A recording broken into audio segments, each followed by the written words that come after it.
Hey guys, it's Justin back again with another video. This time I'm going to be talking about Stadia Pro games for August 2021. And if you've watched any of my previous videos, you know that I always say that Stadia Pro is the best deal in gaming, and they really come through with spades this month because we have count them, six games to talk about today. My thing just did low battery. I had to hit the button, hit the screen there for a second.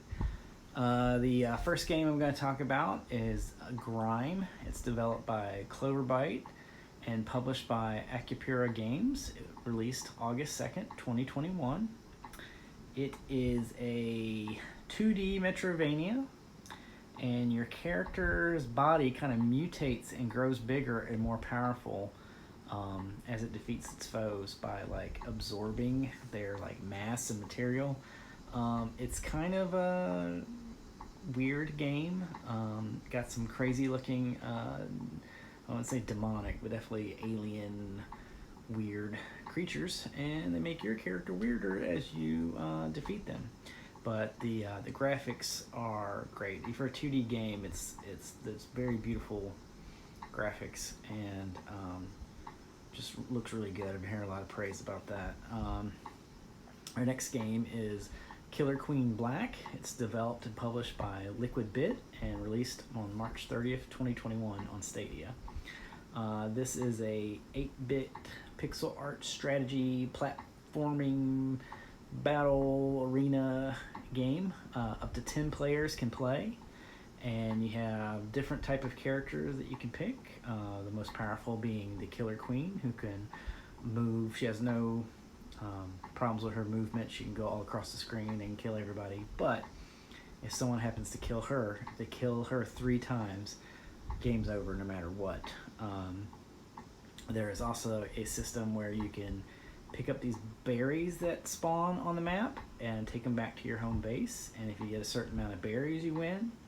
There is a snail that slowly goes across the bottom of the screen. And if your character can ride that snail and ride it off the screen, that's another win condition.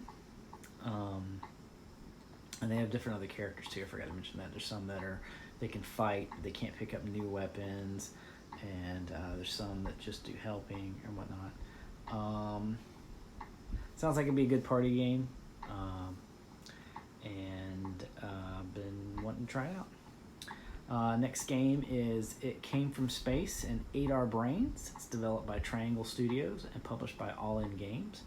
It originally released on March 2nd, 2021.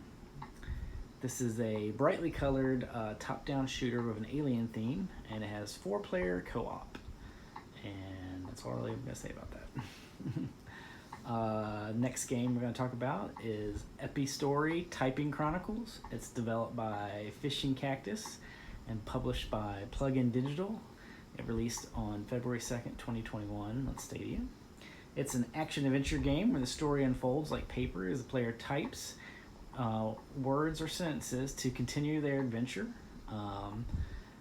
Ironically, I'm very excited to try this game. I think it looks neat, and I'm actually excited for my 8-year-old son to try it because I think it might help him with learning how certain words sound and how you spell them out. So it's one of those games that, some people, they see the free games you get a month through Stadia or PlayStation or whatever, and they're like, a typing game, how can that be fun? And I'm just like, I look at it, it looks cool, it's got good graphics, it looks like a little fantasy adventure game, and I'm sorry, but the typing part I think is pretty neat, so I'm psyched to try that. I hope it's good. Our next game is Valkyrie Chronicles 4, developed and published by Sega, released December 8th, 2020. And as you see, it's the 4th in a series, and I'm just going to have to go ahead and admit that when I first saw that we were getting another Japanese-style game like we've had with the, what's the other one's called? Anyways, I wasn't expecting the gameplay that we ended up getting. This has got third-person shooter mechanics in it. You can control a tank in it, and it looks pretty cool. It's described as a tactical role-playing game with an over-the-shoulder view. And like I said, it's got an interesting setting and style. It's similar to XCOM or Mutant Year Zero. but like I said, thrown in with those third-person parts. So I wasn't expecting to like that, but that's like a real fun game. And then the last game, which didn't come out at the beginning of the month, it came out later in the month.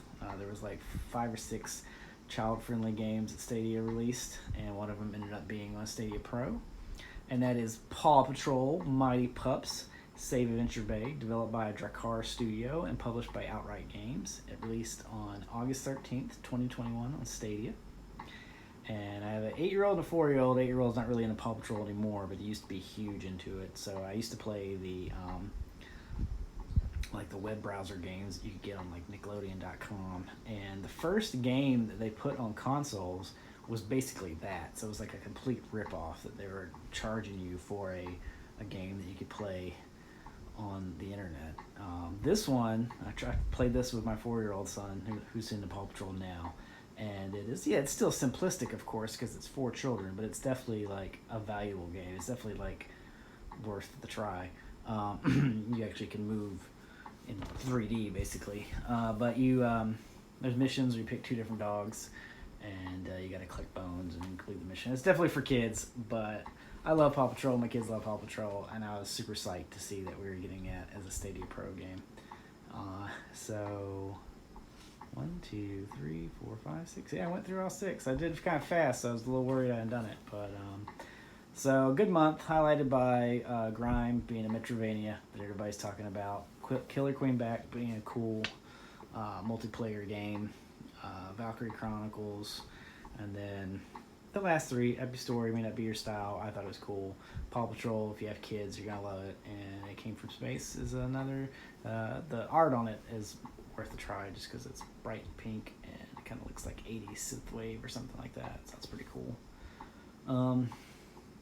That's it for now. I won't be streaming any of these on my Twitch channel because if I did that, I'd be doing it on YouTube. I don't know if I'm going to go live with those. Maybe when I give Grime a try, I may stream that to YouTube. The problem is some of these games I get stuck so easily. It's like, it's a very basic view of the game because I probably get 30 minutes into it and be lost or whatever. But I might do Grime. I don't know how fun Killer Queen Black would be to show off just playing it solo, but I could give that a try. If you want to talk games with me, I'm the moderator for our gaming group for my library that I work for. It is HPPL Games Together. You can find that on Facebook. Just search us up, and I'll add you to the group, and we can talk games. And that is it. Have a good day.